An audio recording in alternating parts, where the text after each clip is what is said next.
MA economics entrance. Basically first of all जो बातें हैं उसमें सबसे पहले कंटेंट हम स्टार्ट करें कि कंटेंट क्या क्या करना है आपको। कंटेंट में मैं बेसिकली डिस्कस करने जा रहा हूँ कि मैथ्स और स्टैट्स के अंदर क्या क्या कंटेंट करने हैं। ठीक है, ये बेसिकली मेंट है सीयूईटी के लिए भी, आईआईटी जैम और जो भी एंट्रेंसेस है उनके लिए। ठीक है, उसमें से एक पोर्शन तो आपकी कैलकुलस की होगी। फर्स्ट वन मैथ्स के अंदर जो फर्स्ट पोर्शन है वो कैलकुलस की। कैलकुलस में वन वेरिएबल की भी कैलकुलस होगी, सेवरल वेरिएबल्स की भी होगी, रादर से in one variable and two और मोर वेरिएबल्स। सेकंड टॉपिक जिससे कि मोस्ट ऑफ द क्वेश्चंस आपको देखेंगे, एक तो कैलकुलस है, second one is linear algebra. Linear algebra में एक क्वेश्चंस आपकी मैट्रिसेस की तरफ से होगी, second one vector space and linear transformation. Vector space and linear transformation. ठीक है, ये दो आपके मेन टॉपिक्स हैं, ये ध्यान रखिएगा, जिसमें मोस्ट ऑफ द क्वेश्चंस आपको मिलेंगे। अब रहिए लेसर वंस कौन कौन से हैं जिसमें कि आपको कभी कभी क्वेश्चंस मिलेंगे, कभी नहीं भी मिलेंगे। एक है डिफरेंस इक्वेशन, सेकंड वन है डिफरेंशियल इक्वेशन, थर्ड वन है LPP linear programming problem, fourth one sets. ठीक है, इसमें क्वेश्चंस कभी आपको मिल सकते हैं, कभी नहीं भी मिल सकते हैं। ज्यादातर क्वेश्चन आपको calculus in one variable and several variable से मिलेगा और लीनियर अलजेब्रा में मैट्रिसेस एंड लीनियर ट्रांसफॉर्मेशन से मिलेगा। ठीक है, क्लियर। फिर आगे से vector space and linear transformation से मिलेगा। बुक्स जो आपको फॉलो करनी है वो एक तो है हैमंड। हैमंड से आप बेसिकली थियरी रीड कर सकते हो, बाकी तो मैं आपको जो सीट्स दूंगा करने के लिए, रादर से असाइनमेंट्स, उसी से आपको क्वेश्चंस करने। हैमंड बेसिकली बुक है आपकी, बुक का नेम है, ये तो ऑथर का नेम है आपका हैमंड, और ये है मैथमेटिक्स फॉर इकोनॉमिक एनालिसिस के नेम से बुक आती है। Writer is Hammond. हैमंड के नेम से ये फेमस है। ठीक है, कि हैमंड यदि आप किसी से कहते हो तो बेसिकली वही बुक आपको मिलेगी। सेकेंड वन, एक बुक और जो यूज कर सकते हो, ऑफ अल्फा सी चैन। एक बात यानी कि कुछ भी आपको करना है तो बेसिकली थियरी नोट डाउन करनी। थियरी मान लीजिए कोई टॉपिक आप पढ़ रहे हो, उसमें से जो मेन मेन पॉइंट्स है वो आप लिख लो एक जगह। ठीक है, ऑल्दो मैं क्लास में भी आपको डिक्टेट कराऊंगा, लेकिन फिर भी आप एक जगह उसे इकट्ठा कर सकते हो। तो एक तो हैमंड हो गई, दूसरी हो गई अल्फा सी चैन। ये दो बुक आप यूज कर सकते हो और उससे थियरी का कंटेंट रादर वन पेज का किसी भी टॉपिक पे या हाफ पेज का बना सकते हो। अब ये स्टैटिस्टिक्स में कौन कौन सा पोर्शन आपको करना है। एक तो सबसे ज्यादा स्ट्रेस आपकी प्रॉब की है, प्रोबेबिलिटी सबसे ज्यादा इंपॉर्टेंट टॉपिक होगा। दूसरा होगा random variables and expectation. Expectation के अंदर मीन भी होगा, वेरिएंस भी होगी, कोवेरिएंस भी होगा, कोरिलेशन भी होगा। तो एक्सपेक्टेशन के अंदर मीन, वेरिएंस, ठीक है, covariance and correlation. Probability distribution में बहुत सारे डिस्ट्रीब्यूशन आपको करने हैं, जिसमें मेन स्ट्रेस आपकी बाइनोमियल की है। ठीक है, बाइनोमियल डिस्ट्रीब्यूशन की क्या पीडीएफ है, उसका क्या मीन है, उसका क्या वेरिएंस है, यदि आपको उसकी मोड की कोई नॉलेज है तो वो लिखनी है। ठीक है, तो ये हर एक डिस्ट्रीब्यूशन के अंदर लिख लेनी कि भाई मीन, वेरिएंस, ठीक है, और क्या कहा मैंने आपको, डिस्ट्रीब्यूशन उसकी क्या पीडीएफ है या क्या पीएमएफ है, जो भी है उसमें इसके अकॉर्डिंग। ठीक है, ये सारे डिस्ट्रीब्यूशन के आपके पास नोटेड होने चाहिए। Binomial, Poisson, geometric, negative binomial and hyper geometric. ठीक है, पीएमएफ, मीन, वेरिएंस, और इनकेस मोड है तो मोड, यदि कहीं मीडियन है तो मीडियन भी देखना आपको। क्लियर, इतनी बातों की नॉलेज आपको याद रखनी पड़ेगी। ये सारे आपके डिस्क्रीट के डिस्ट्रीब्यूशन, डिस्क्रीट डिस्ट्रीब्यूशन, तो ये डिस्क्रीट में आपकी नॉलेज होनी चाहिए, जिसमें मेन स्ट्रेस आपकी बाइनोमियल ही होगी, बाकी सब लेसर वंस होंगे, ये यानी कि माइनर नॉलेज से भी आपका काम चल जाएगा। यहां ये तीन डिस्ट्रीब्यूशन है जो आपको तीनों के तीनों इंपॉर्टेंट हैं, जिसमें सबसे ज्यादा यूनिफॉर्म नॉर्मल होगा। एक्सपोनेंशियल का डिस्ट्रीब्यूशन थोड़ा कम ही आएगा, लेकिन फिर भी उसकी नॉलेज आपकी होनी चाहिए। ये सारे प्रोबेबिलिटी डिस्ट्रीब्यूशन है। ये ऊपर वाला पार्ट आपकी डिस्क्रीट की है, नीचे वाला पार्ट आपकी कोऑर्डिनेट्स की है। अब आइए इसके बाद सैम्पलिंग। सैम्पलिंग के अंदर आपको सेंट्रल लिमिट थ्योरम की नॉलेज होनी चाहिए। ठीक है, मेथड ऑफ मोमेंट्स की नॉलेज होनी चाहिए, मेथड ऑफ मैक्सिमम लाइक्लीहुड की नॉलेज होनी चाहिए, और हाइपोथेसिस टेस्टिंग बी कहाँ हाइपोथेसिस ध्यान रखिएगा, ये जो टॉपिक है वो बेसिकली रादर थियरी आपकी ज्यादा टेस्ट करेगा। क्लियर? तो थ्योरेटिकल पोर्शन आपको टेस्ट करने के लिए सैम्पलिंग का हेल्प लेना होगा। इकोनोमेट्रिक्स की भी नॉलेज पर्टिकुलरली जैम के लिए बहुत नेसेसरी है। ठीक है, आईएसआई एंट्रेंस के लिए आपको जरूरत पड़ सकती है। क्लियर? इन सब के एंट्रेंस के लिए थोड़ी सी ये ध्यान रखिएगा, जैम में थोड़ी स्ट्रेस है और उन सब में ज्यादा स्ट्रेस है, जैम में ज्यादा स्ट्रेस है, आईएसआई में माइनर पूछी जाती है इकोनोमेट्रिक्स, और सीयूटी एग्जामिनेशन में अभी तो ऐसे कुछ अपरेंटली नहीं दिख रही है, वहां आपको कोरिलेशन रिग्रेशन का क्वेश्चन ज्यादा दिखेगा। ये आपके लेसर वंस है जिसकी नॉलेज आपकी होनी चाहिए। एक तो कोरिलेशन रिग्रेशन, दूसरा टाइम सीरीज, और तीसरा है इंडेक्स नंबर। इंडेक्स नंबर में बेसिकली 3 इंडेक्स की नॉलेज आपकी होनी चाहिए, पास्चे, लेस्पिरे एंड फिशर। ठीक है, ये नॉलेज आपकी होनी चाहिए। बुक्स जो आप फॉलो करोगे, एक तो बुक आप एस सी गुप्ता फॉलो कर सकते हो, S C Gupta fundamental of statistics, not mathematical statistics. ठीक है, एस सी गुप्ता की बुक आती है फंडामेंटल ऑफ स्टैटिस्टिक्स, उसमें लेसर वंस जो इजियर टॉपिक्स हैं उसकी नॉलेज आपको बेटर दिखेगी। मैथमेटिकल स्टैटिस्टिक्स के लिए आप मिलर एंड मिलर यूज कर सकते हो। ठीक है, mathematical statistics by Miller and Miller, आपको इन सब बुक की पीडीएफ भी मिल जाएगी, आप इसे ढूंढोगे पीडीएफ मिल सकती है आपको। ठीक है, तो मिलर एंड मिलर यूज कर सकते हो। डिवोर आप जो दिल्ली यूनिवर्सिटी में यूज होता है उसे यूज कर सकते हो आप। ठीक है, क्लियर? वो भी बुक ठीक है आपकी, क्लियर, लेकिन मिलर एंड मिलर बेसिकली ज्यादा ल्यूसिडली लिखी हुई, डिवोर ल्यूसिडली लिखी हुई नहीं। थोड़ा एडवांस में आप जाओगे तो डिग्रूट यूज कर सकते हो, लेकिन इतनी बुक्स आपको जरूरत नहीं है, रादर असाइनमेंट पे फोकस करना है और उससे क्वेश्चंस करने की ट्राई करनी है। ठीक है, और पास ईयर करना है। इकोनोमेट्रिक्स में आप गुजराती यूज कर सकते हो, गुजराती बेसिक इकोनोमेट्रिक्स की बुक आती है, उसमें आप यूज कर सकते हो गुजराती, या फिर एसेंशियल्स ऑफ इकोनोमेट्रिक्स भी आती है बाय गुजराती। ये बुक आइडियल बुक है इकोनोमेट्रिक्स के लिए। ठीक है, इतने कंटेंट आपको स्टैट्स के अंदर करने हैं, ऊपर जो कंटेंट्स है वो बेसिकली मैथ्स के लिए आपको करने हैं। यदि आप ये करते हो तो रफली कोई भी एंट्रेंस आप देने जाओ, चाहे वो सीयूईटी हो या जैम हो या आईएसआई हो या कोई और यूनिवर्सिटीज का आपके एंट्रेंस हो, मोस्टली कंटेंट आपकी ये जो मैंने आपको लिख के दिया है इससे कवर्ड हो जाएगी। क्लियर? आपकी कंसंट्रेशन, मैंने आपसे कहा कोई भी बुक पढ़ो तो कोई टॉपिक आपने यदि सपोज लिया है तो उसमें जो मेन क्रक्स है उसको आप हाफ पेज पे लिख के या 1 पेज पे लिख के रख लिया करो, और बार बार उसी को रिवाइज करो, उससे ज्यादा की जरूरत नहीं पड़ती किसी भी बुक के अंदर। करना क्या है आपको, मेनली असाइनमेंट्स करने और असाइनमेंट ओरिएंटेड ही रहना है। ठीक है, अब मैं स्टार्ट करूंगा आपका कैलकुलस से, और कैलकुलस में बेसिकली जो एक टॉपिक होती है वो है फंक्शनल इक्वेशन।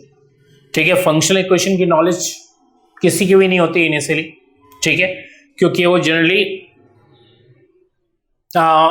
कहीं पढ़ाया नहीं जाता। मतलब आप डिफरेंशिएशन जनरली क्या पढ़ते हो, आप लिमिट्स पढ़ते हो, कॉन्टिन्यूटी, डिफरेंशिएबिलिटी, ठीक है, और इंटीग्रेशन एंड सो ऑन।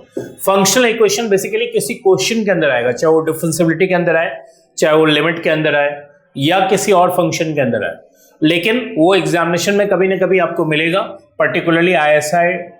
ठीक है, क्लियर? पहले जो डीएससी के एग्जाम, अब तो डीएससी आपकी सीयूईटी के अंदर आ गई है, तो डीएससी के अंदर मिल सकता था आपको किसी क्वेश्चन के अंदर। क्लियर? या फिर जैन के अंदर आपको मिल सकता है। तो मैं स्टार्ट करूंगा फंक्शनल इक्वेशन से, और फंक्शनल इक्वेशन की इन जनरल लोगों की नॉलेज नहीं होती है, तो मैं ट्राई करूंगा उसी से स्टार्ट करने की। तो स्टार्ट करें, write down functional equation.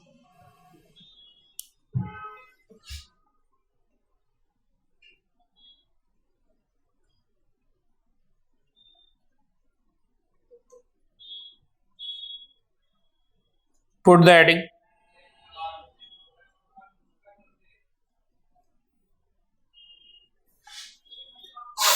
Put किया आपने? हाँ, स्टार्ट करो। मैं आपको कुछ फंक्शंस लिख के दे रहा हूँ, या रादर से फंक्शनल इक्वेशन लिख के दे रहा हूँ, जो आपको पहले क्रैम करना है, मतलब रादर से उसके रिजल्ट्स क्रैम करने, और क्रैम करने के बाद जब क्वेश्चन आएगा तो उसके अंदर फिट करना। ठीक है, लिखिए first one, fx plus y is equal to fx plus fy। क्या लिखा आपने, f x plus y is equal to f x plus f y. ऐसा फंक्शन जब भी हो आपके पास तो यहां से ये इन्फर होता है कि एफ एक्स आपकी a into x, where a is constant. मतलब ये स्टेटमेंट लिखा हुआ हो तो उससे ये इन्फर होती है। अब देखो कैसे इन्फर होती है, मैं आपको बता देता हूं। जैसे मैं यहां x प्लस वाई रख दूं तो ऑब्वियसली यहां x की जगह क्या आ जाएगा, x प्लस वाई। तो x प्लस वाई ऑब्वियसली दो पार्ट में ब्रेक होगा, एक होगा ax प्लस ay। ax आपकी fx होगी, ay आपकी fy होगी। लेकिन सेकेंड वन लेके f x plus y is equal to f x into f y. ऐसा यदि आपका फंक्शन लिखा हुआ है F x plus y is equal to f x into f y, ठीक है, तो इससे ये इन्फर होता है कि आपकी function f x is equal to a raise to by x. मैं एक बार रिपीट कर देता हूं कैसे इन्फर किया हमने। यदि मैं x की जगह x प्लस वाई रख दूं तो ये आ जाएगा a raise to by x plus y. Obviously ये दो पार्ट में ब्रेक होगा, एक ax और दूसरा होगा ay। ax is fx, ay is fy। तो इस इंफॉर्मेशन को भी आप कवर करो। मैंने आपसे क्या कहा, ये रिजल्ट्स आपको याद रखने, क्वेश्चन में फिट करना है। अभी तो क्वेश्चन नहीं, अभी तो मैं आपको रिजल्ट्स बता रहा हूं। लेकिन थर्ड वन लेके f x y is equal to f x plus f y, ऐसा लिखा हुआ है तो इससे ये रिजल्ट आएगा। लेकिन this implies f x is equal to a log x.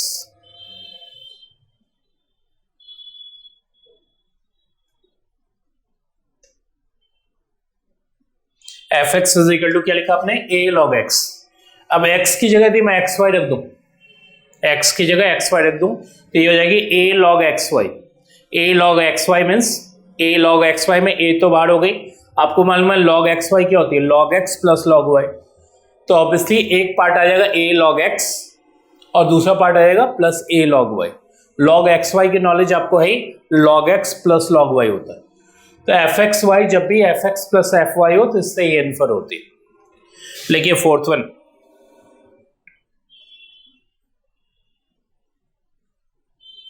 लेके f x y is equal to f x into f y. F x y is equal to f x into f y हो, लेकिन this employees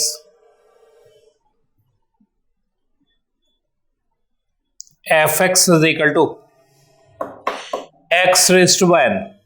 ये आपकी function होगी।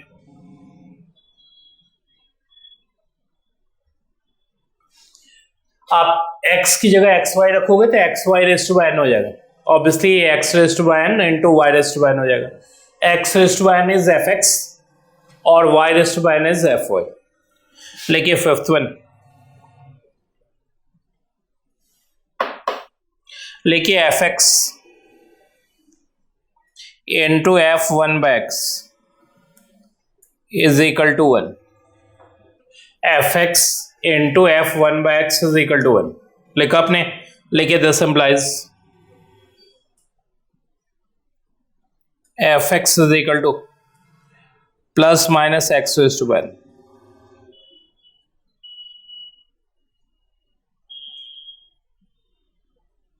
Plus minus x raise to by n लिखा आपने। No doubt यहां यदि आप वन बाय एक्स रखोगे तो यहां भी one by x raise to by n हो जाएगा। आप जैसे यहां सब्स्टिट्यूट करोगे तो एक दूसरे को कैंसिल आउट कर लेंगे, ऑब्वियसली ये आपकी वन आ जाएगी। ये 5 आपको याद रखने, ठीक है, क्वेश्चन करने के लिए। एक मैं और आपके लिए लिख देता हूं, लेकिन इसकी जरूरत आपको रेयरली पड़ेगी। लेकिन 6 F x plus f y is equal to f x plus y upon 1 minus x y. लेकिन this implies f x is equal to a tan inverse x. यानी कि साइन कोसाइन ये सब इन जनरल आपके examination में कम आएगा, ठीक है। Trigonometric functions, econometrics, trigonometric functions क्योंकि इकोनॉमिक्स में ज़्यादा यूज होती नहीं है, इसलिए ज़्यादा पूछे जाने की पॉसिबिलिटी नहीं है। थोड़ी सी नॉलेज आपकी साइन कोसाइन की होनी चाहिए, ऑब्वियसली उससे ज़्यादा की आपको रिक्वायरमेंट इन जनरल नहीं पड़ेगी। तो 6th वन मैंने आपके नॉलेज के लिए लिख दिया है, लेकिन आपको उसे वैसे रिक्वायरमेंट नहीं है। आप पहले 5 फंक्शंस याद रखोगे कि क्या क्या है, मैं एक बार रिपीट कर देता हूँ। F of x plus y is equal to f x plus f y, तो इससे फंक्शन इन्फर होती है F x is equal to x. Next, f x plus y is equal to f x into f y, plus की जगह into आ गया तो ए rest by x होगा, a obviously constant होगी। Third one, f x y f x plus f y हो तो function होगी a log x, ठीक है। Next, f x y f x into f y हो तो फंक्शन होगी f x raised by f x is equal to x raised by. और ये 5th वन मैंने आपके लिए लिख दिया है, this one into this one is equal to 1, तो ये आपकी फंक्शन होगी। क्लियर। और लास्ट वन सिर्फ नॉलेज के लिए लिख दिया है, जो आपको ध्यान रखना है, कभी किसी एग्जाम में आपको मिल जाए तो ठीक है, नहीं तो ऐसे कोई बॉदर्ड होने की उसकी जरूरत नहीं। क्लियर। अब आइए स्टार्ट करें क्वेश्चन।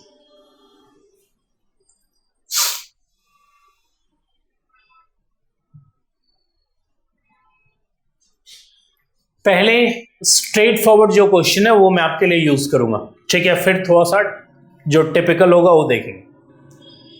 सबसे पहले क्वेश्चन नंबर 5, आप देखो f x plus y is equal to f x plus f y लिखा हुआ है, तो आप आपने इसमें ढूंढो और 5 फंक्शंस, 5 लिखवाया ना मैंने आपको, 5 ने टोटल तो 6 लिखवाया मैंने आपको, उसमें ढूंढिए कि कौन सा वो फंक्शन, तो आपके नॉलेज में होगा। उन 5 फंक्शंस के अंदर देखेंगे, रादर मैं 5 इसलिए कह रहा हूं क्योंकि रीजन 6 वन को मैं कहा कि रेयरली कभी मिलेगा आपको। तो मुझे यदि f x plus f y, यदि f x plus f y है तो इसका मतलब फंक्शन क्या इन्फर होती है कि उस केस में फंक्शन होगी f x is equal to a x. So right, आपसे जो इन्फर होगा वो ये होगा कि एफ एक्स उस केस में आपकी ए एक्स होगी। अब रही बात, वो जो कांस्टेंट है आपकी ए, उसको निकालने के लिए उन्होंने एक वैल्यू दे रखी है, दैट इज 7, ठीक है। क्लियर।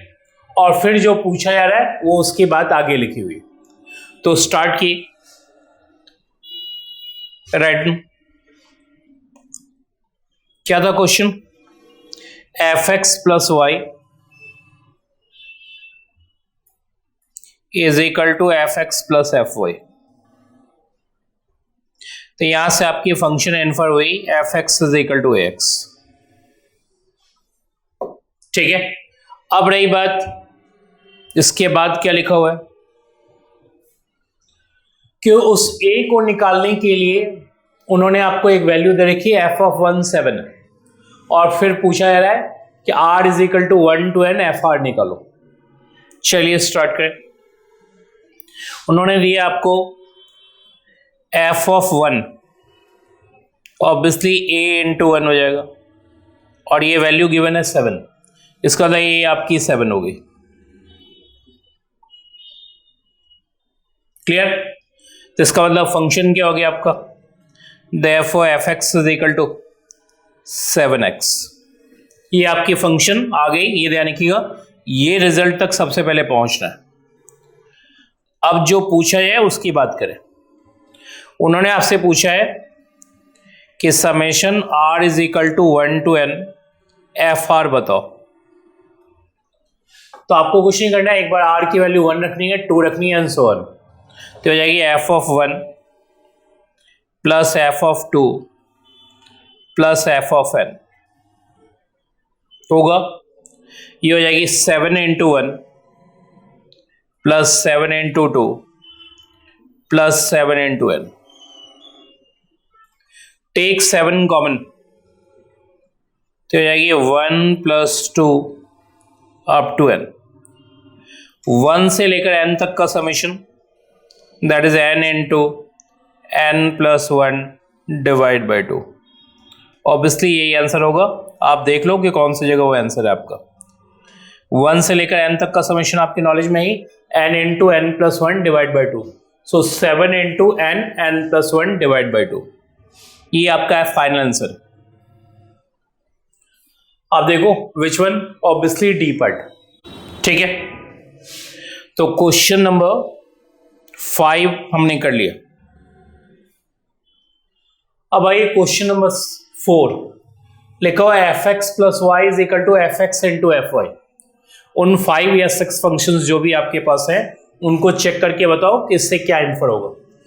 तो आपको मालूम है F x plus y is equal to f x into f y, तो यहां से जो फंक्शन आपकी इन्फर होगी वो इन्फर होगी f x is equal to a x, f x is equal to a raise to by x, और f of 1 की वैल्यू क्या दे रखी है, ऑब्वियसली 2। स्टार्ट करो, क्या है आपका f of x plus Y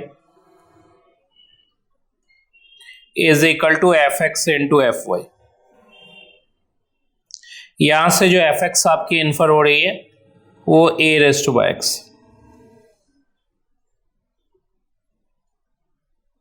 ठीक है, अब रही बात उसकी वैल्यू उन्होंने क्या दे रखी है, ए निकालने के लिए।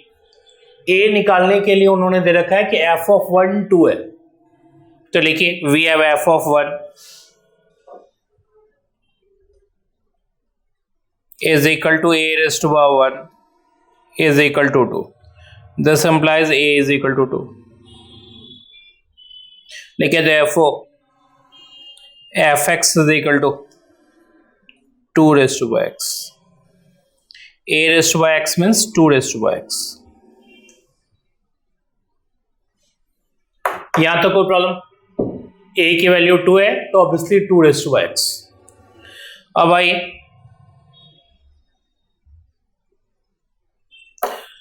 उन्होंने आपसे पूछा है कि m is equal to 1 to n f of k plus m is equal to 16 raise to 2n minus 1। m की वैल्यू ये दे रखी है उन्होंने और आपसे पूछा जा रहा है k की वैल्यू बताओ। तो आपको कुछ नहीं करना है, एक बार m की जगह 1 सब्स्टिट्यूट करना है, फिर m की जगह 2 सब्स्टिट्यूट करना है एंड सो ऑन। तो write down f of k plus m की value 1 to n is equal to 16 2 raise to n minus 1।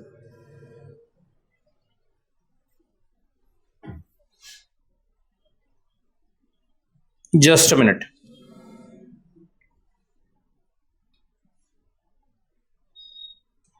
M is equal to 1 to n f of k plus m is equal to 16 2 raised to by n minus 1। ये है question आपका। Question करना एक एक करके value substitute करो। एक बार m is equal to 1 रखोगे तो ये f k plus 1 आ जाएगा, फिर 2 रखोगे तो एफ के प्लस 2 आ जाएगा, और ऐसे ही n रखोगे तो एफ ये हो जाएगी आपकी k plus n is equal to 16 2 raise to by n minus 1।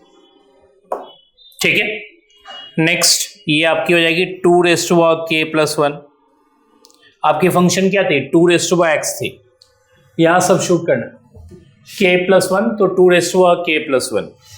Next 2 raised to power k plus 2 और lastly 2 raised to power k plus n is equal to 16 2 raised to power n minus 1। Next line take 2 raised to power k plus 1 common, जाएगी 1 plus 2, ये हो जाएगी 2 raised to power n minus 1 is equal to 16 2 raised to power n minus 1। Sum to n terms of GP का formula आपको यहां impose करनी होगी। Next this implies 2 raise to power k plus 1 1 into 2 raise to power n minus 1 2 minus 1 is equal to 16 2 raise to power n minus 1। 2 raise to power n minus 1 2 raise to power n minus 1 आपकी cancel out. ठीक है, तो ये आ जाएगी आपकी 2 raise to power k plus 1 is equal to 16। So 2 raise to power k plus 1 is equal to 2 raise to power 4। Obviously k की value 3। k plus 1 आपकी 4 है तो k की वैल्यू 3। क्लियर, कोई प्रॉब्लम तो नहीं इसमें? ठीक है, आप देखो क्या आंसर है आपका।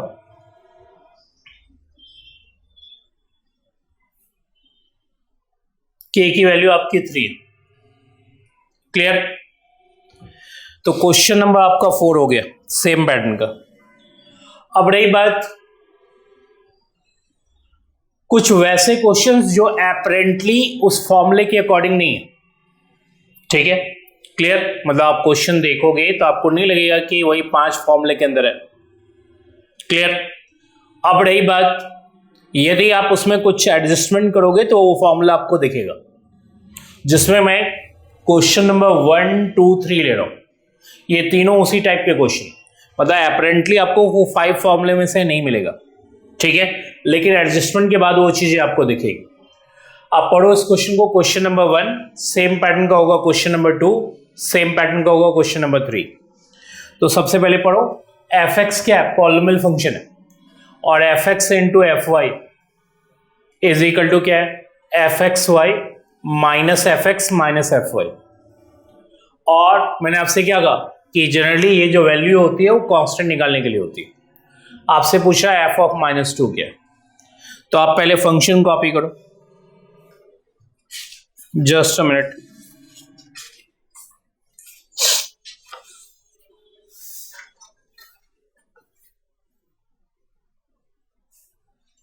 क्या है फंक्शन आपका? क्वेश्चन नंबर 1 पे f x into F x y is equal to f x y minus f x minus f y. ये क्वेश्चन उन्होंने आपको दिया है। मैंने आपसे क्या कहा कि आप अपेरेंटली देखेंगे तो उन 5 फंक्शंस के अंदर कोई नहीं मिलेगा आपको, लेकिन थोड़ा बहुत एडजस्टमेंट करेंगे तो वो दिख जाएगी आपको। तो आपको करना क्या है, इन दोनों टर्म को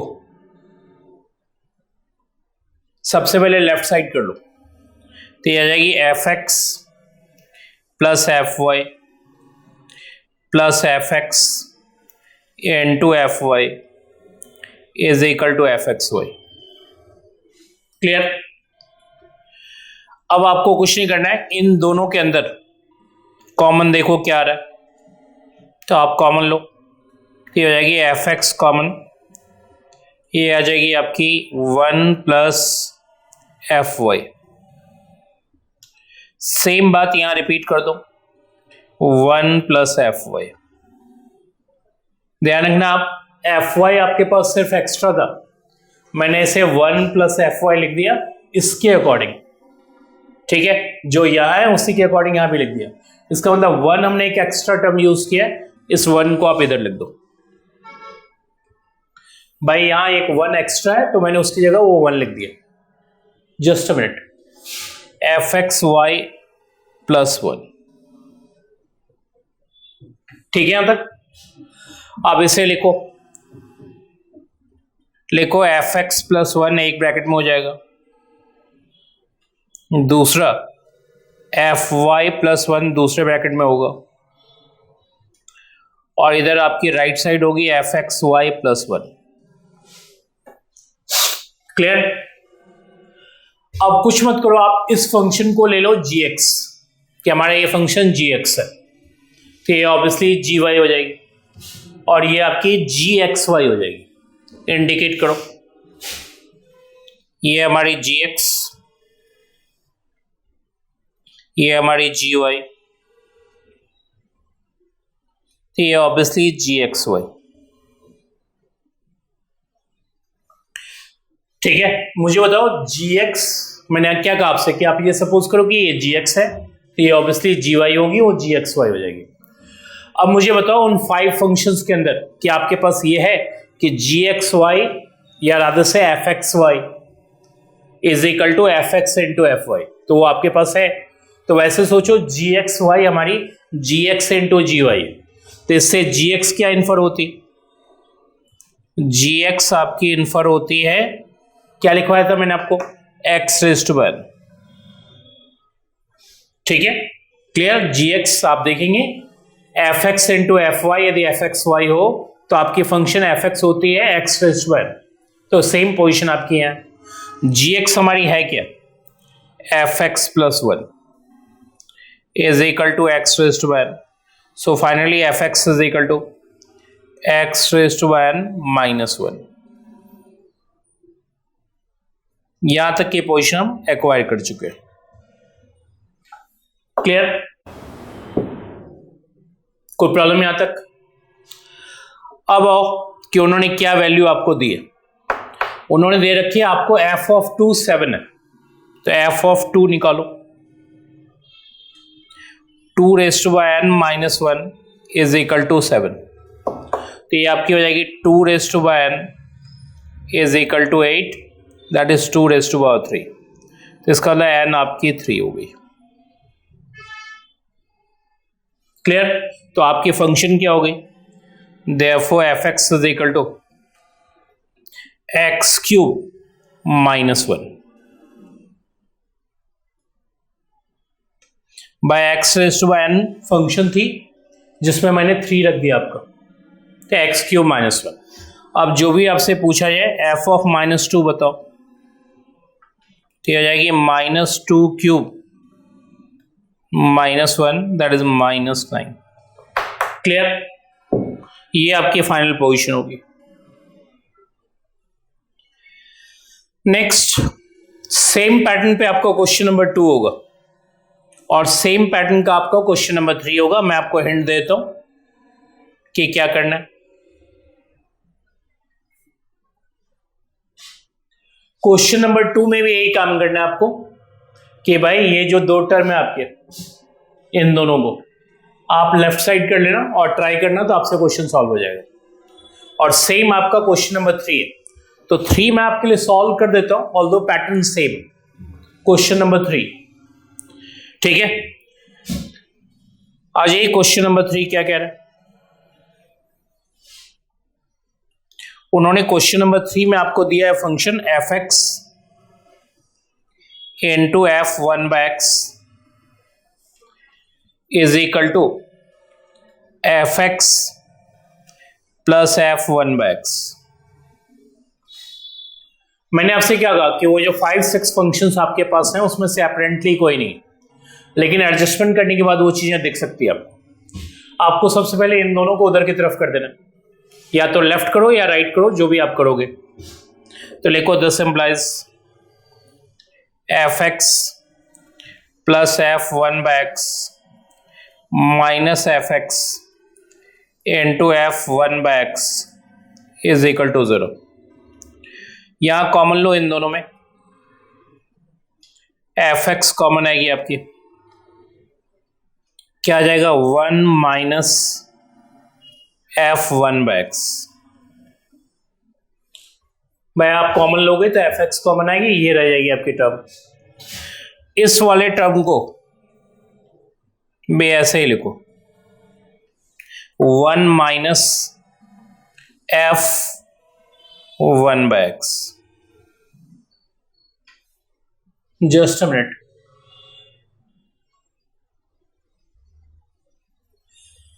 मुझे बताओ, जो बात मैं आपसे कहूंगा, ये तो आपकी प्लस थी ना, तो प्लस थी तो आप इसे प्लस में भी ऐसे लिख सकते थे, तो माइनस माइनस जैसे यहां लिखा हो वैसे ही आपको फंक्शन लिखना होगा। ठीक है, क्लियर? तो मुझे बताइए, फंक्शन यदि आप वैसे लिखोगे तो -1 एक एक्स्ट्रा फंक्शन आएगा। माइनस माइनस क्या होता है? प्लस। तो ये तो आपकी एज इट इज आ जाएगी। तो -1 आपने एक एक्स्ट्रा लिखा, तो -1 आप इधर लिख दो। अब आप देखो, यहां आप -1 लिख ही सकते हो। आपकी आ जाएगी फंक्शन एफ एक्स -1 एक ब्रैकेट में, दूसरे ब्रैकेट में 1 minus f one by x is equal to -1। ठीक है, f one by x is equal to -1। इसको भी थोड़ा एडजस्ट कर लो आप, इसे लिखो एफ एक्स -1 एक ब्रैकेट में, और दूसरे ब्रैकेट में लिखो एफ वन बाय एक्स -1। तो ऑब्वियसली आपकी +1 हो जाएगी। ठीक है, अब इस फंक्शन को नेम दो gx, तो ये आपकी g1/x हो जाएगी। तो ये थोड़ी देर के लिए इसे सपोज करो कि ये हमारा gx है, तो ये ऑब्वियसली क्या हो जाएगा g1/x। तो मुझे बताओ कि उन 5 फंक्शंस में देखोगे तो एक फंक्शन आपके पास लिखी हुई है f(x) into f1/x is equal to 1, then f(x) is equal to plus minus x raised to n। तो उसके अकॉर्डिंग आपकी ये हो जाएगी gx is equal to plus minus x raised to n। अब gx है क्या हमारा f(x) minus 1 is equal to plus minus x raised to n।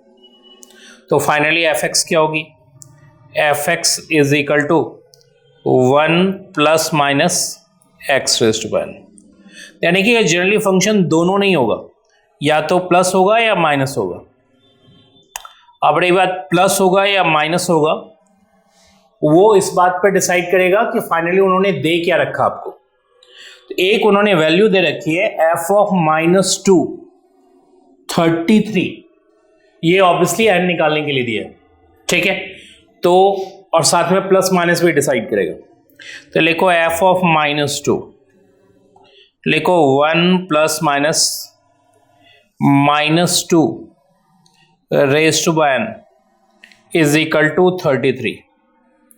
तो मुझे बताओ this implies plus minus -2 raise to n is equal to 32, ठीक है।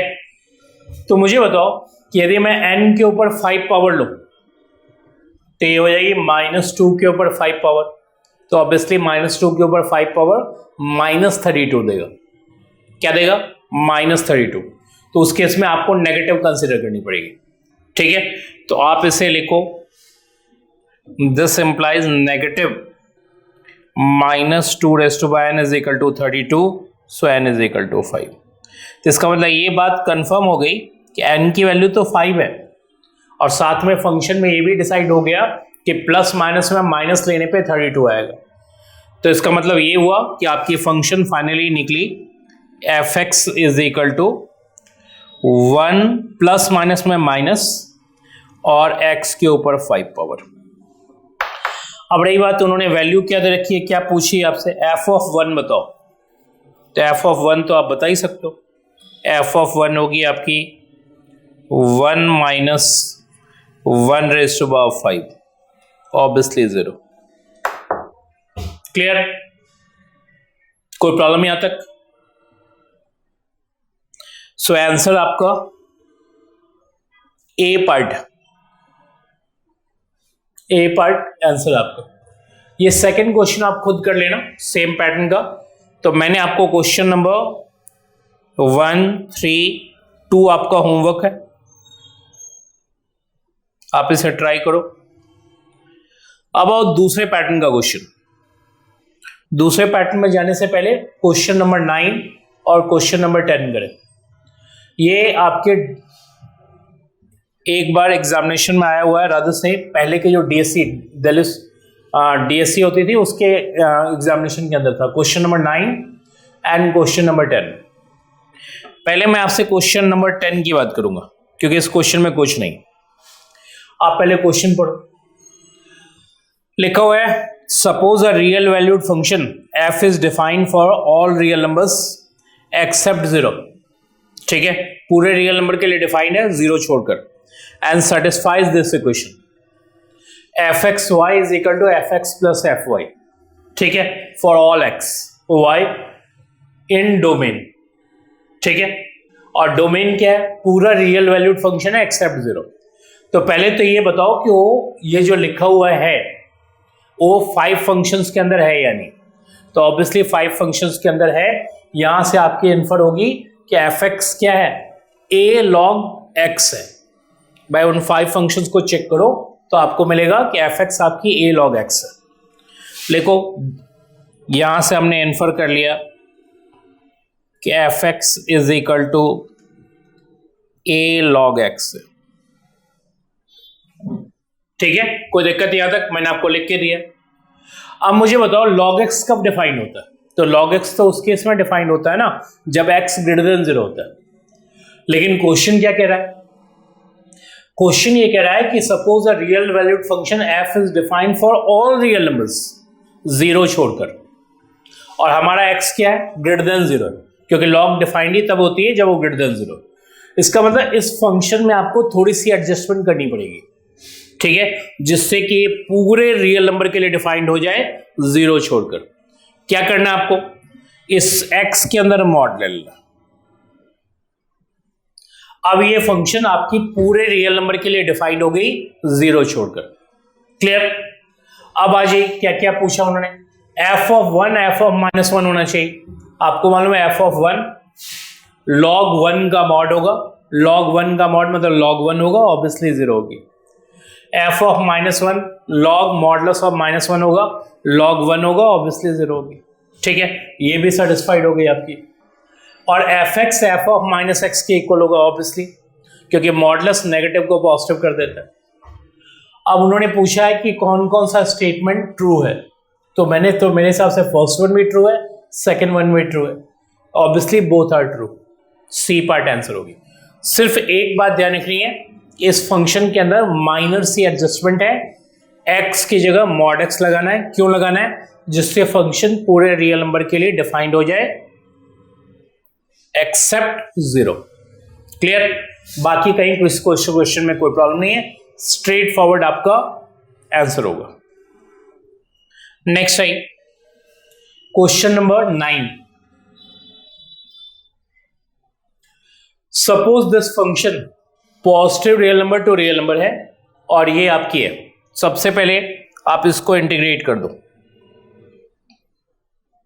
तो मुझे बताओ इंटीग्रेशन 1/t की क्या होती है भाई, 1/x का इंटीग्रेशन होता है log x, तो 1/t की इंटीग्रेशन क्या होगी log t, तो log t लिख दो और लिमिट डाल दो 1 to x, ये आपकी हो जाएगी log x माइनस log 1 होगा, log 1 ऑब्वियसली 0, तो ये आपकी हो जाएगी log x। इंटीग्रेशन हो गया इस फंक्शन का। इंटीग्रेशन मैंने आपका कर दिया, log x आएगा function. Consider the following statement for x, y, obviously positive real number. आप देखो log x डिफाइंड ही होता है जब x ग्रेटर देन 0 होता है, ये नॉलेज में आपके है ही। अब मुझे बताओ, इस पे प्रॉपर्टी मैं 1 टेस्ट करूंगा। मुझे बताओ f of x plus Y, तो f of x plus Y का मतलब हो गया log of x plus Y.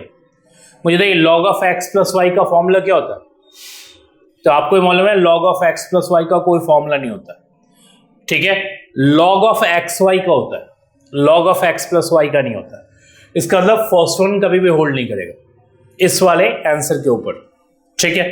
अब रही बात second one, log f x y, तो f x y means log x y, log x y क्या होगा log x plus log y, इसका मतलब सेकंड वन होल्ड कर जाएगा। तो फर्स्ट वन आपका होल्ड नहीं है, सेकंड वन होल्ड कर रहा है। अब देखो first one is false and second one is true. तो क्वेश्चन नंबर 9 और 10 मैंने आपसे क्या कहा कि पहले के जो एंट्रेंसेस थे रादर से डीएससी, उसमें आए हुए हैं क्वेश्चंस, ठीक है, तो मैंने आपको वो क्वेश्चंस करा दिए। तो इतने क्वेश्चंस आपके हो गए। अब आइए एक दूसरे नेचर का क्वेश्चन, सेकंड नेचर की तरफ जा रहे हैं। टाइप 1 पे जो और मैंने आपको होमवर्क देना है वो मैं आपको बता देता हूं। आप क्वेश्चन नंबर 17 जो अभी तक मैंने आपको बताया उसके ऊपर बता रहा हूं मैं आपको, ये आपके होमवर्क है उसी टाइप के ऊपर। क्वेश्चन नंबर 18 ये भी आपके होमवर्क है उसी टाइप के ऊपर। क्वेश्चन नंबर 19 ये भी आपके होमवर्क है उसी टाइप के ऊपर। अब आइए क्वेश्चन नंबर 21 ये भी आपके होमवर्क है उसी टाइप के ऊपर। तो मेरे हिसाब से मैंने आपको होमवर्क दिया क्वेश्चन नंबर 2 और अभी जो दिया वो आप देख लीजिएगा, ठीक है, जो सेम टाइप जो मैंने आपको समझाया उसी टाइप के ऊपर है। अब मैं एक अलग टाइप के ऊपर जा रहा हूं, लिखिए type 2 question.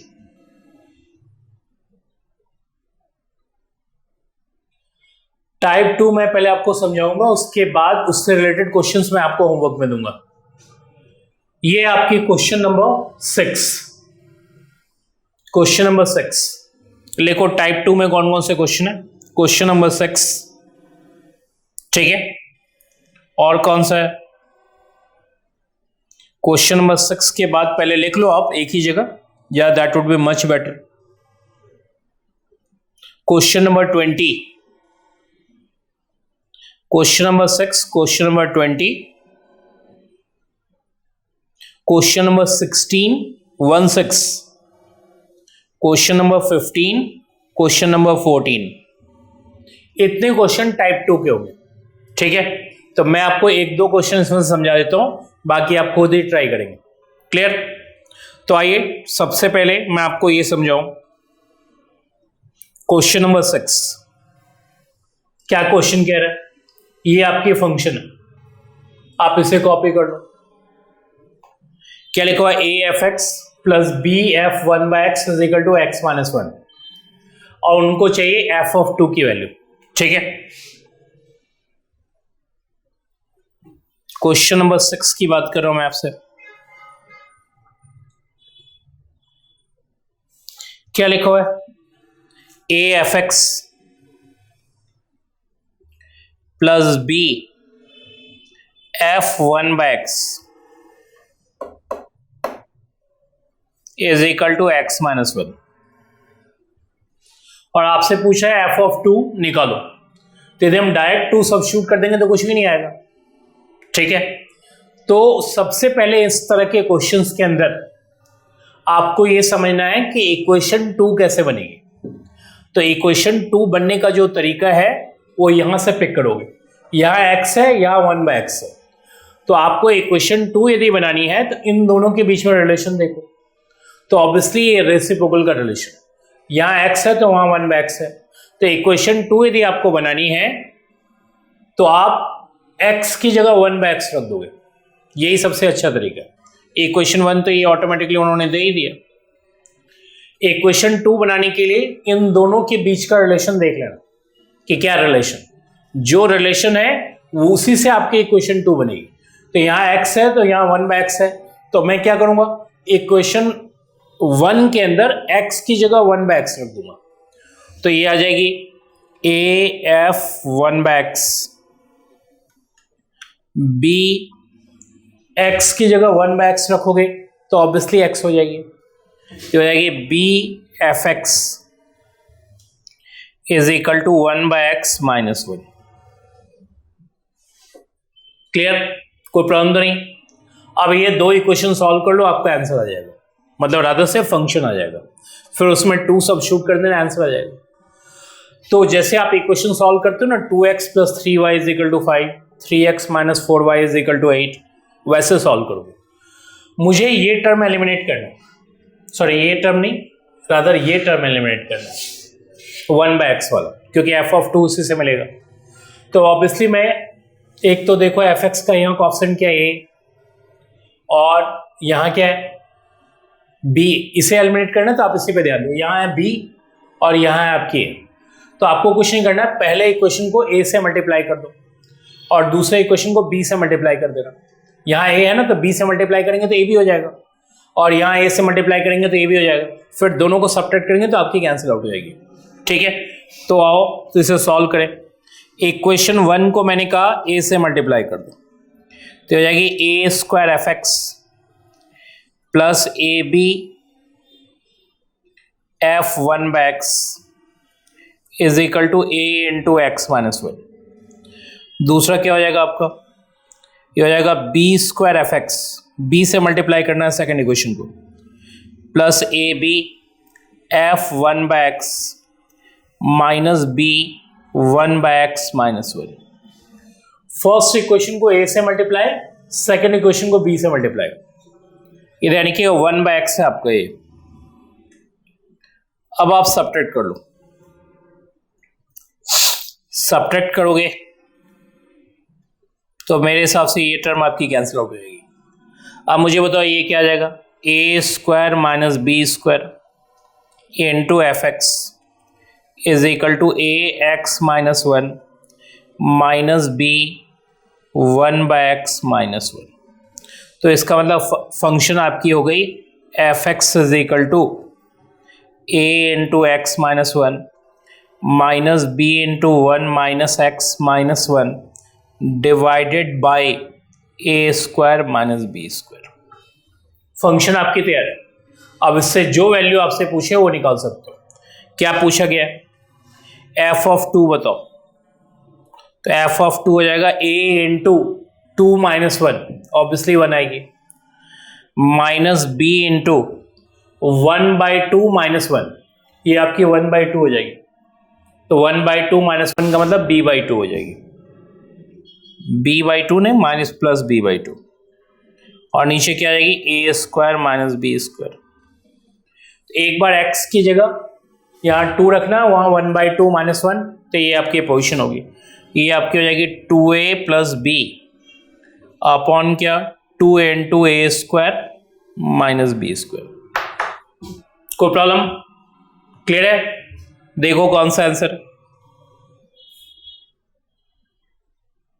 Obviously D part, ये आपका आंसर। ठीक है। अब रही बात इसमें क्विक मेथड, क्या कर सकते हो आप?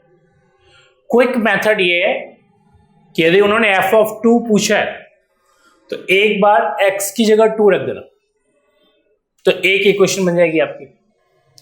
और एक बार x की जगह क्या रखना है? 1/2 रखना है। जो रिलेशन इन दोनों के बीच में हो वही रखना है।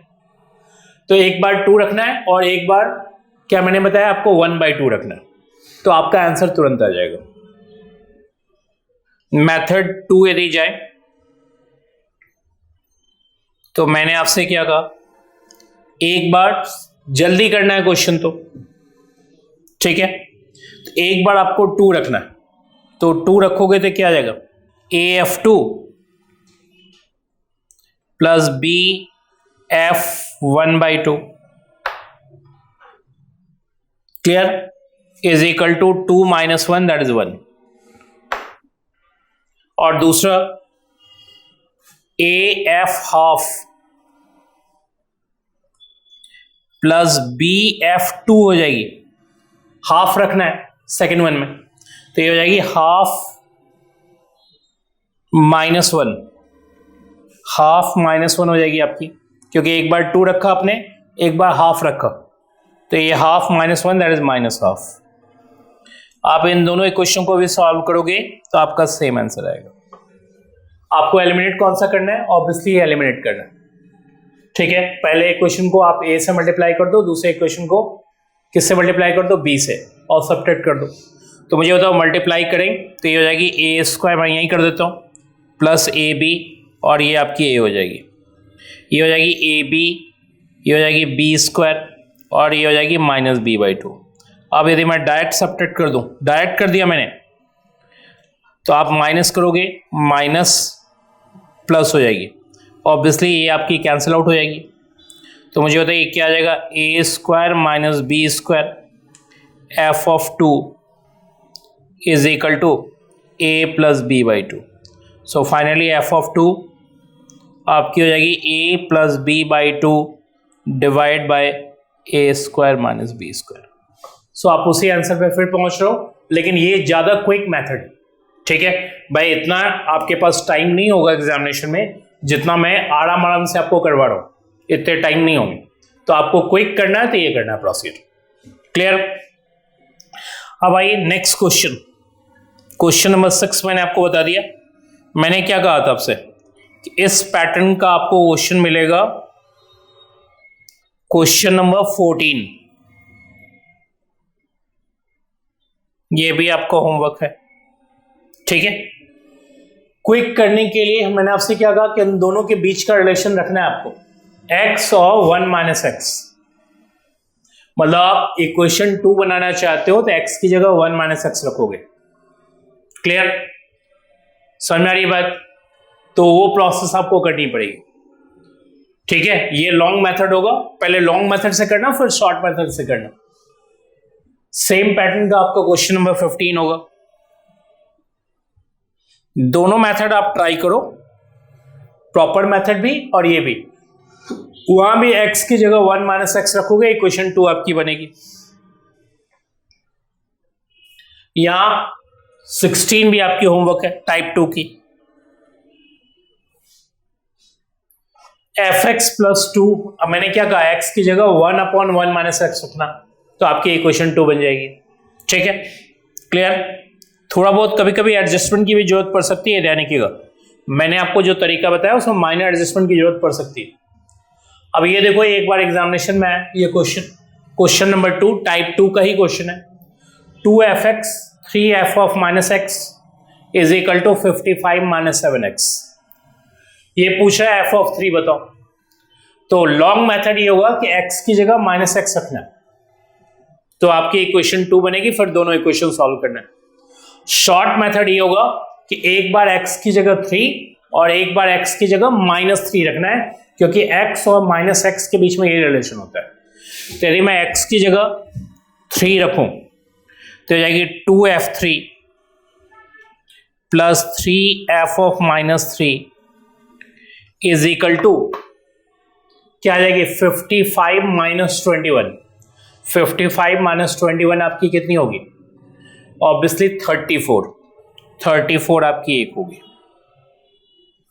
क्लियर, 3 रख दिया हमने f3 होने के कारण। दूसरा मैंने क्या कहा था कि आप -3 रखना, तो हो जाएगी -3 प्लस 3 इंटू f3। -3 रखोगे तो 55 प्लस 21 ऑब्वियसली 76। अब इन दोनों इक्वेशनों को सॉल्व कर लो, आपका आंसर आ जाएगा।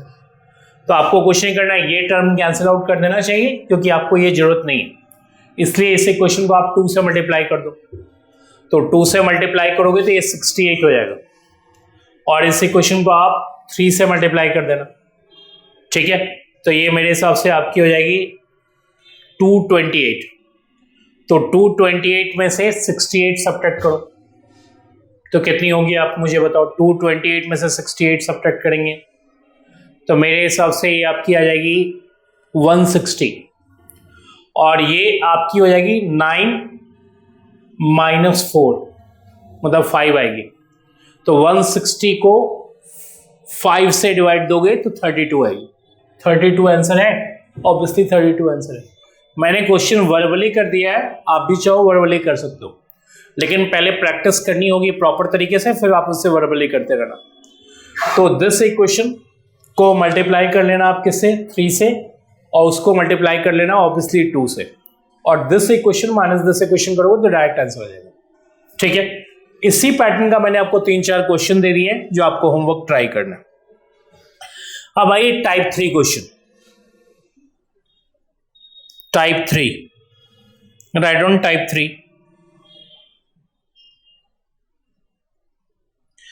टाइप 3 में मैं आपको 2 क्वेश्चन बता रहा हूं।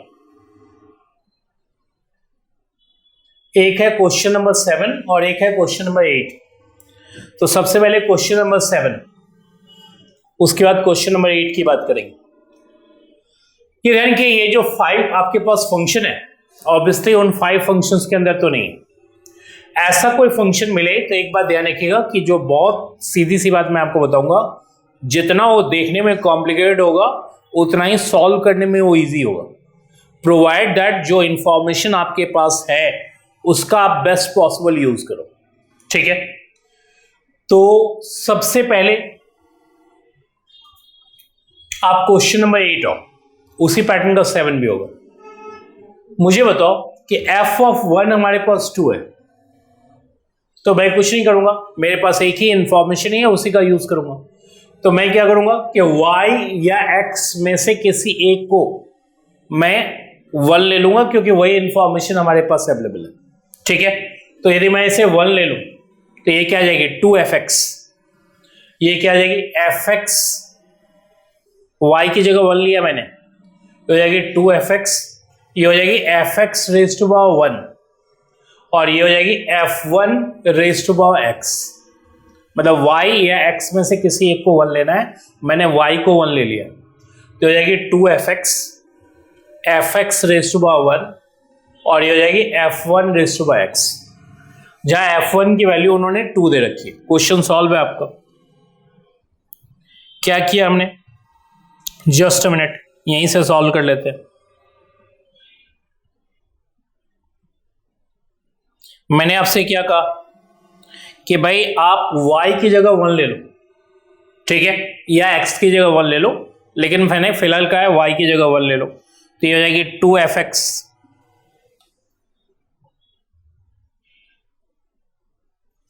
2fx कंफर्म, ये हो जाएगी fx, fx means fx raise to power 1, fx raise to power 1 that is fx, और plus f1 raise to power x हो जाएगी। कोई प्रॉब्लम यहां तक, f1 raise to power x, ठीक है। अब ये 2fx minus fx, obviously fx होगी, तो आपकी नेक्स्ट आ जाएगी लाइन कि इन दोनों को सब्ट्रैक्ट करोगे तो ये हो जाएगी fx, f ऑफ 1 की उन्होंने वैल्यू दे रखी है दैट इज 2, तो obviously f1 raise to power x जो फंक्शन आपने ले रखा है, f1 raise to power f1 की वैल्यू 2 है, तो ये आपकी 2 रेज़ टू पावर x होगी, फंक्शन आ गया आपका f1 is equal to 2 raise to power x हो जाएगा। अब जो भी पूछे वो आप बहुत आसानी से निकाल सकते हो। तो करना क्या है कि जब भी फंक्शन कॉम्प्लिकेटेड हो तो जो गिवन इंफॉर्मेशन है उसी का बेस्ट पॉसिबल यूज करना। हमारे पास एक ही इंफॉर्मेशन था f1 इज इक्वल टू 2, मैंने y इज इक्वल टू 1 मैंने इसके अंदर सब्स्टिट्यूट कर दी और उससे फंक्शन हमारी तैयार हो गई, ये हो गई 2fx, ये हो गई fx, ये हो गई f1 raise to power x, f1 raise to power x obviously 2 raise to power x क्योंकि f1 की वैल्यू 2 गिवन है, फंक्शन तैयार। अब आपसे जो पूछा गया है कि वो बताओ कि n is equal to 1 to 9 क्या होगा, तो मुझे बताओ यदि हमारे पास fx है, ठीक है, तो समेशन करना कोई बहुत बड़ी बात नहीं है, क्या आ जाएगा, fn आपसे पूछा गया है n is equal to 1 to 9 बताओ, तो आपको ये मालूम है ये हो जाएगा f1 plus f2 plus f9, ये ऑब्वियसली हो जाएगी 2 raise to power 1 plus 2 raise to power 2 plus 2 raise to power 9। GP का फॉर्मूला लगा दो, क्या आ जाएगा 2 a r raise to power n that is 2 raise to power 9 minus 1 upon 2 minus 1, हो जाएगी 2 raise to power 10 minus 2, 2 raise to power 10 होती है 1024 माइनस 2 1022, ठीक है, क्लियर। तो सीधा आपके 1022 आंसर आएगी, वो आप चेक कर लो कहां मिलेगी, 1022 ऑब्वियसली ए पार्ट में आपका आंसर। सेम प्रोसेस आपको इस क्वेश्चन के लिए करना है, मेरी बात सुन लीजिए, क्या करना है, आपके पास सिर्फ एक इंफॉर्मेशन है f ऑफ 01, इसका तो उसी का यूज करना, एक बार y इज इक्वल टू 0 रखना, ठीक है, क्लियर, और रखने के बाद आप देखना कि आपके पास क्या फंक्शन है, और फिर जो इंफॉर्मेशन आएगा उसी का आपको बेस्ट पॉसिबल यूज करना है। तो मुझे बताइए y इज इक्वल टू 0 यदि मैं रखूंगा तो ये आ जाएगी fx प्लस 1, f ऑफ 0 आपको ही मालूम है, y सॉरी यहाँ ये तो आपकी एज इट इज रहेगी fx ही रहेगी क्योंकि y इज इक्वल टू 0 रखे हो, तो ये हो जाएगी fy, तो ये आपकी हो जाएगी f ऑफ 0। तो करना क्या है, y की जगह 0 रख देना, ठीक है, तो y की जगह 0 रखोगे तो मैं आपको एक बार रफ आइडिया बता दूं जिससे कि आप इसे सॉल्व कर सको, ऑल्दो ये क्वेश्चन मैं होमवर्क में देने वाला था आपको। मैंने आपसे क्या कहा कि y की जगह 0 रख देना, तो जैसे ही आप 0 रखोगे तो आपकी फंक्शन हो जाएगी f x plus 1 is equal to root F X, F of 0 obviously 1 होगी, 1 का अंडर रूट 1 ही होगी, तो ये आपकी हो जाएगी एफ ऑफ 1 होल स्क्वायर, ठीक है, ये आपकी पोजीशन आके रुक गई, ये आपकी 1 हो गई, इस पे स्क्वायर आ गया। अब फिर से x इज इक्वल टू 0 रखो वंस अगेन इसी फंक्शन के अंदर, क्योंकि आपके पास इंफॉर्मेशन यही है f ऑफ 01, तो यदि मैं x की जगह 0 रखूंगा तो क्या आ जाएगा, ये f ऑफ 1, ये आपकी हो जाएगी f of 0, F of zero क्या गिवन है 1, तो ये हो जाएगी 1 प्लस 1 दैट इज 2, तो ये आपकी 2 की स्क्वायर आ जाएगी। ये आपकी हो गई 1 प्लस 1 दैट इज 2 स्क्वायर। फिर इसी फंक्शन में आप एफ ऑफ 1 तो निकाल लिए, एफ ऑफ 0 भी आपके पास हो गया। अब इसी फंक्शन में वंस अगेन आप 0 तो आपने रख लिया ना, 1 भी रख लिया, तो एफ ऑफ 1 की वैल्यू आ गई, एफ ऑफ 0 आपके पास 1 हो गया और एफ ऑफ 1 2 स्क्वायर हो गई। अब एफ ऑफ 2 निकालने के लिए यहां 1 रखो, तो क्या आ जाएगा F of 2 is equal to, क्या आएगा मुझे बताओ, F of 2 is equal to होगा एफ ऑफ 1, क्योंकि x की जगह 1 रखा है हमने, तभी एफ ऑफ 2 हुआ, तो हो जाएगी एफ ऑफ 1, एफ ऑफ 1 की वैल्यू क्या है 2 स्क्वायर, तो 2 स्क्वायर का मतलब हो गया 2 स्क्वायर का अंडर रूट दैट इज 2, तो ये हो गई 2 प्लस 1 दैट इज 3, तो ये आपकी एफ ऑफ 2 3 स्क्वायर हो जाएगी। एफ ऑफ 3 क्या होगी, ऐसे ही 4 स्क्वायर हो जाएगी। तो मुझे बताइए उसके अकॉर्डिंग एफ ऑफ एक्स क्या होगी, एफ ऑफ एक्स होगी, यहां 2 स्क्वायर आया एफ ऑफ 1, यहां 2 में 3 स्क्वायर आया, 3 में 4 स्क्वायर आया, तो 4 में 5 स्क्वायर आएगा, तो x में क्या आएगा x प्लस 1 होल स्क्वायर होगा। भाई 1 है तो 2 स्क्वायर, 2 है तो 3 स्क्वायर, 3 है तो 4 स्क्वायर, तो x होगा तो x plus 1 whole square. Function यदि आपकी आ गई तो उसके बाद कुछ भी पूछा है आपका आंसर आ जाएगा। क्लियर? तो टाइप 3 मैंने आपको समझा दिया, ठीक है। टाइप 3 में 2 ही क्वेश्चंस थे, दोनों ही मैंने आपको बता दिए। टाइप 1 टाइप 2 में मैंने कुछ आपको होमवर्क दिया है, 3 के अंदर ये 2 अंडरस्टैंडिंग आपको चाहिए। अब आइए नेक्स्ट, जस्ट अ मिनट।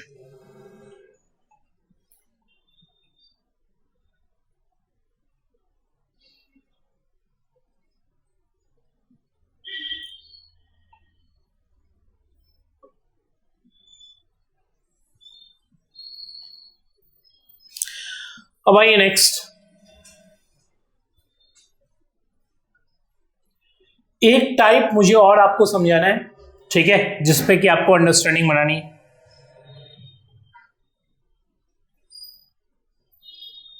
वो है क्वेश्चन नंबर 11, 12 एंड 13। मैं आपके लिए एक क्वेश्चन करूंगा, ठीक है। ये बेसिकली डिफरेंस इक्वेशन बेस्ड है। लिख लिए हेडिंग टाइप 4 ना, type 4 based on difference equation, ठीक है। डिफरेंस इक्वेशन आपकी सीयूईटी के सिलेबस के अंदर भी है और जैम के सिलेबस के अंदर भी है, ठीक है। अब आइए कि क्वेश्चन में क्या होता है, कैसे करना है क्वेश्चन। ये ध्यान रखिए, पहले तो डिफरेंस इक्वेशन क्या होती है, जो भी चेंजेस होती है वो इंटीजर्स में होती है। पहले ये ध्यान रखिएगा, ये पहचान है उसकी। जैसे देखिए एक्स में 2 यूनिट का इंक्रीज है, ये 3 क्वेश्चन मैं कह रहा हूं 11, 12, 13, इन तीनों क्वेश्चन के लिए। इसमें 2 यूनिट का चेंज है, इसमें 1 यूनिट का चेंज है, इसमें कोई चेंजेस नहीं।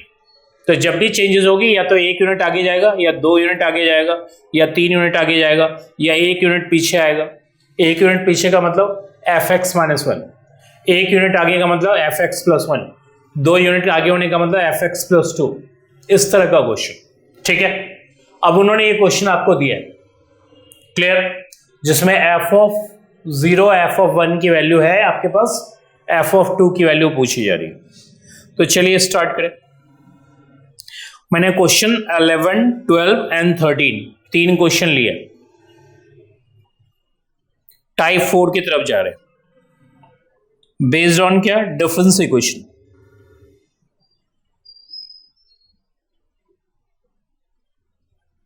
टाइप 4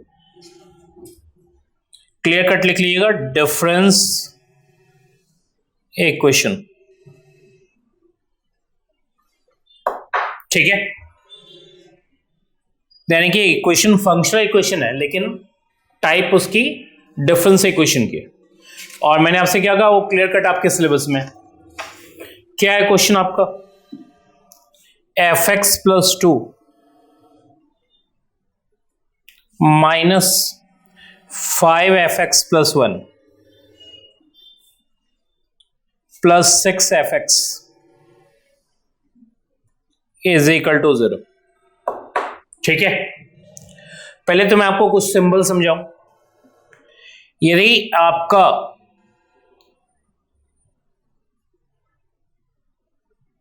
कुछ लोग लिखते हैं डी से डिफरेंस, ठीक है, या कुछ लोग लिखते हैं ई, तो एक सिंबल है, यदि ये लिखा हुआ है ई एफ एक्स, इसका मतलब एफ एक्स को एक यूनिट इंक्रीज करना है।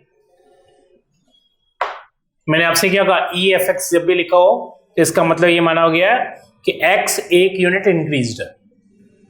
यदि ई स्क्वायर एफ एक्स है, जस्ट अ मिनट,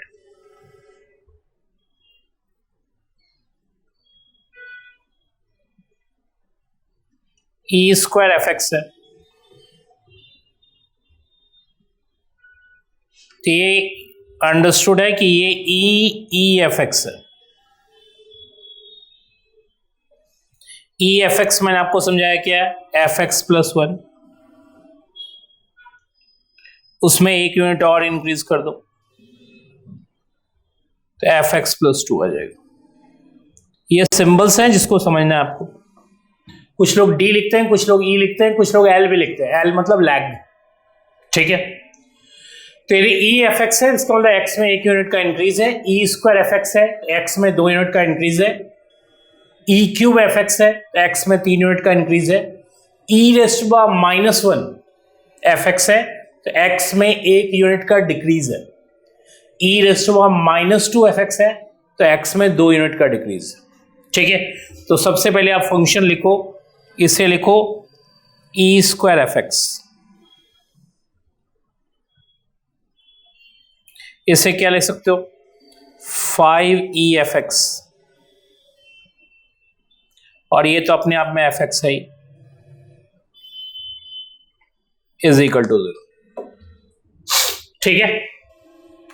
अब कुछ नहीं करना है, इसके बाद आपको लिखना है e square minus 5e plus 6, एक ब्रैकेट में F x is equal to 0, ठीक है। ऑब्वियसली फंक्शन तो 0 होने से रही, इसका मतलब जो ऑपरेटर है वो आपकी 0 है।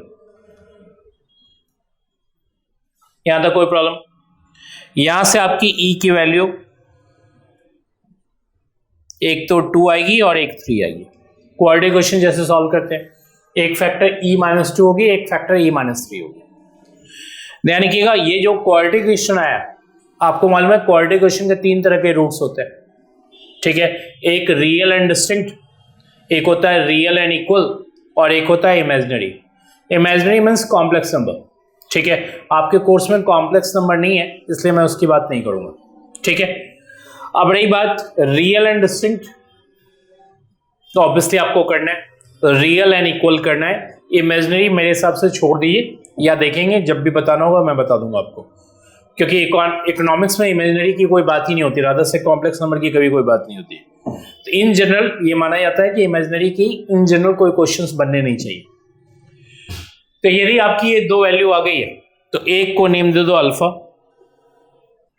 और एक को नेम दे दो beta.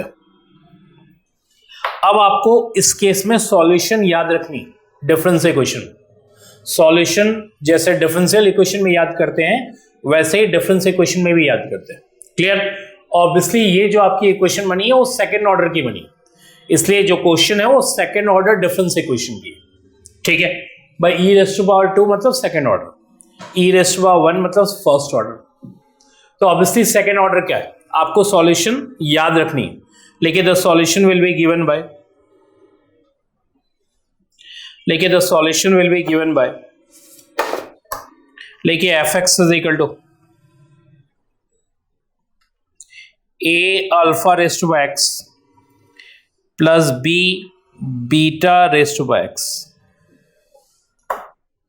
Solution will be given bye A, small ए भी लिख सकते थे आप, मैंने कैपिटल ए लिख दिया, B beta raise to by X. Alpha क्या है हमारी 2 raise to by X, B beta क्या है 3 रेज़ टू बाय एक्स। मैंने क्या कहा, ये आपकी अल्फा है, ये बीटा है, तो फंक्शन तैयार है।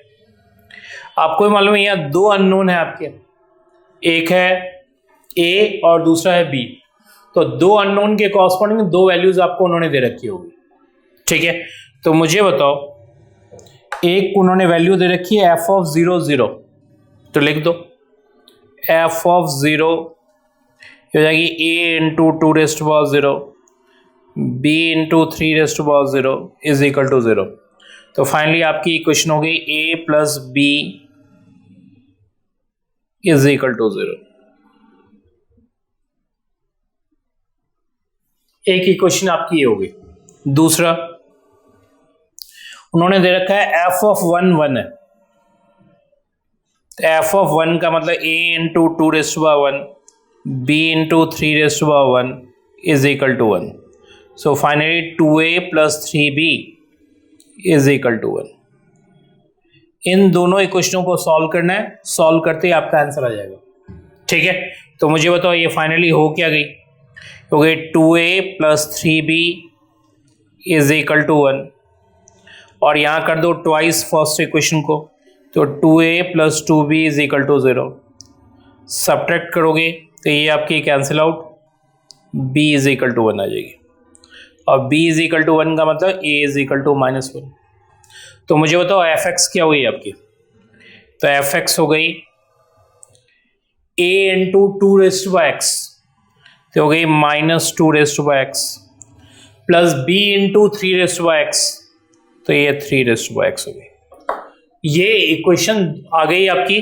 अब जो भी पूछे आपसे कि एफ ऑफ 2 बताओ, तो एफ ऑफ 2 आप आसानी से निकाल लेना, -2⁻2 3⁻2। I think 9 - 4 that is 5। 5 मतलब सी पार्ट आपका आंसर होगा। ठीक है, तो मैंने आपसे ये कहना है कि करना तो आपको ऐसा ही पड़ेगा जैसे मैंने आपको बताया। अब सिर्फ ये याद रखो कि यदि रूट्स रियल एंड डिस्टिंक्ट हो, कंसेप्ट मैं आपके लिए लिख देता हूं, रियल एंड डिस्टिंक्ट, तो आपको ये याद रखना है जैसे इस केस में आया था, तो उस केस में F x is equal to होगा a alpha raise to by x plus b beta raise to by X. ये फॉर्मूला है जिसको आपको याद रखना है। ठीक है, दूसरा रूट्स यदि रियल एंड इक्वल हो, जो किसी क्वेश्चन में आएगा, तो उस केस में F x is equal to आएगा a plus B X alpha raise to X. भाई एक ही रूट होगी ना, रूट्स रियल एंड इक्वल का मतलब अल्फा की वैल्यू 2 सपोज, तो बीटा की वैल्यू 3, बीटा की वैल्यू भी 2, तो फॉर्मूला होगा a plus B X alpha raise to X. Imaginary मैंने आपसे क्या कहा, छोड़ दो आप। ठीक है, पहले राउंड में तो कम से कम छोड़ ही दो, क्योंकि कोई पॉसिबिलिटी उसकी बन नहीं रही है। ये 2 से आपके क्वेश्चन हो जाएंगे।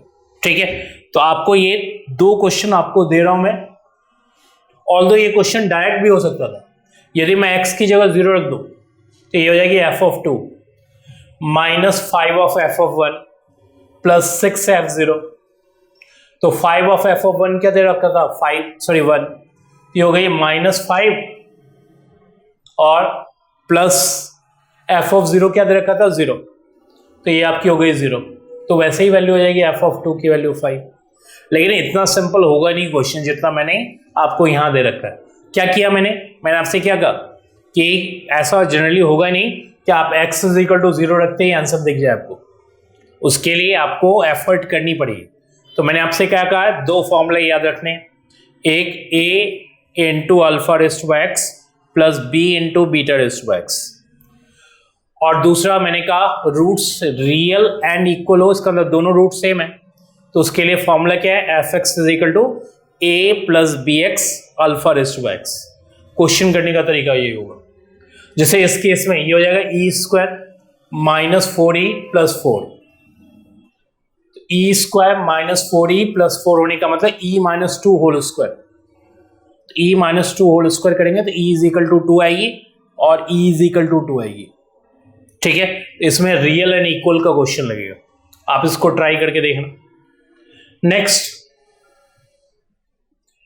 ये आपकी हो जाएगी e और ये हो जाएगी 1/e, e rays to power -1 मतलब 1/e, और ये ऑब्वियसली 2 होगी। इसमें भी मेरे हिसाब से रियल एंड इक्वल का ही बनेगा ज्यादा चांस है, तो आप इसको भी ट्राई करके देखना। तो मैंने आपको एक बता दिया, बाकी 2 ट्राई करने के लिए दे दिया। फंक्शनल इक्वेशन में पहले इतनी ही चीजों की नॉलेज आपको जरूरत होती है जो मैंने आपको समझाया। तो आप पहले इतनी चीजों को ट्राई करो और उसके क्वेश्चंस को आप करो। जितना आप करोगे क्वेश्चंस उतना आपके अंदर परफेक्शन आएगी। फंक्शनल क्वेश्चन इक्वेशन का कोई फिक्स मेथड नहीं है। ये जो मैंने आपको 5-6 इक्वेशंस दिए हैं, ये मोस्ट कॉमन इक्वेशंस हैं जिसके थ्रू आप क्वेश्चंस को कर सकते हो। ठीक है, तो यही आपका आज के लिए होमवर्क टाइप का भी है जितना मैंने आपको बताया, और साथ में इतनी बातों को क्रैम करना भी है। ये किसी भी जगह कहीं भी किसी भी मोमेंट पे यूज हो सकता है। ठीक है, आज के लिए यहीं तक।